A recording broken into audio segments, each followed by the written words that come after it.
જીતેન્દ્રભાઈ, હું ધોરણ 5માં અભ્યાસ કરું છું. મારી વાર્તાનું નામ છે 20 વર્ષે બાદ દીકરીનું મિલન. ઇંગ્લેન્ડથી પતિ રત્ના એરપોર્ટમાં ઉતરે છે અને સાચી ઘટનાની વાત છે. તે ટેક્સીમાં બેસે છે. ટેક્સી ડ્રાઈવર સાચી ઘટનાની વાત કહે છે.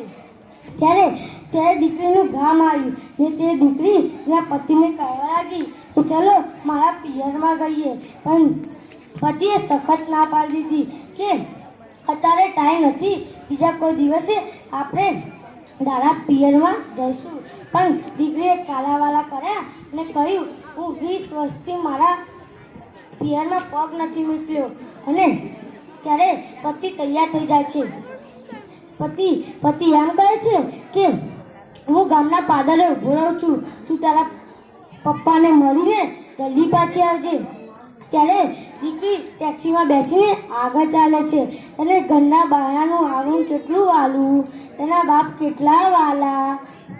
અને ટેક્સી ઊભી રાખીને દોડતી તેના આંગણામાં ગઈ તો ઘરના બારણામાં થયું હતું ને દીકરીના આંખમાં આંસુ આવી ગયા. અને દીકરી કહેવા લાગી, આ જગતમાં, આ સંસારમાં મારા બાપુ જીવતા નહીં હોય. ગામના બધા જ માણસો ભેગા થયા ને કહેવા લાગે, દીકરી તું જે વિચારે છે એવું નથી, તારા બાપુ ચોકડીઓ ગોદવા જાય છે.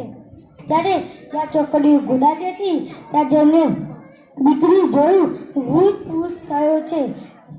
તે તગાવીને ધીરે ધીરે આગળ ચાલે છે અને જોયું કે તેનો બાપ છે.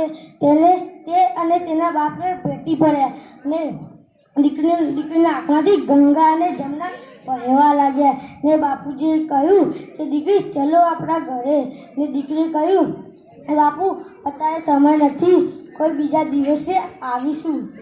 ત્યારે દીકરી તે કહે છે, દીકરી મારા પતિ ગામના પાદરે ઊભા રહે છે, અત્યારે નહીં આવી શકાય. ત્યારે બાપુજી સમજી શકે છે મારા જમાઈને મારી ગરીબી નહીં સમજી શકે, તે મારા ઘરના ટાઢા રોટલા ખાવા નહીં આવે. એટલે દીકરીના બાપાએ તેને માથા પર ફાળી બાંધી હતી.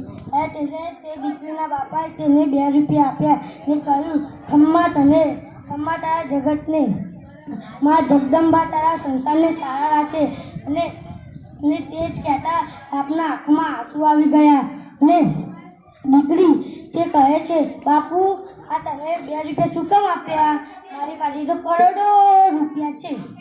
ત્યારે આપે કહ્યું, દીકરી આ કરોડો રૂપિયા તો તારા છે ને આ 2 રૂપિયા તો મારા આપેલા છે.